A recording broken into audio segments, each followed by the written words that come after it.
मंदिरात प्रवेश केला आणि महिलेचं भर रस्त्यावर आमुष धिंड काढली। मुंबईजवळ उल्हासनगरमध्ये मानवतेला काळीमा फासणारी धक्कादायक घटना समोर आली। मंदिरात प्रवेश करण्यावरून सुरू झालेल्या वादानंतर एका महिलेला निर्वस्त्र करून तिच्या गळ्यात चपलाची माळ घालून रस्त्यावर फिरवण्याचा आरोप आहे। या घटनेचा व्हिडिओ सोशल मीडियावर व्हायरल झाल्यानंतर एकच संतापाची लाट उसळली आहे।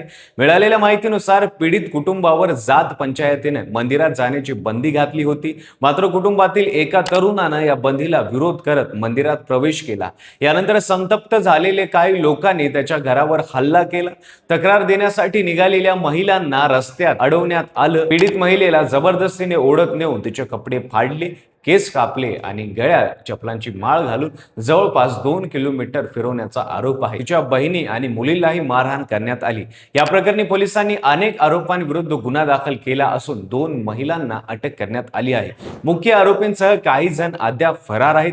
या घटनेनंतर परिसरात तणावाचं वातावरण निर्माण झालं असून पोलिसांचा बंदोबस्त वाढवण्यात आला आहे।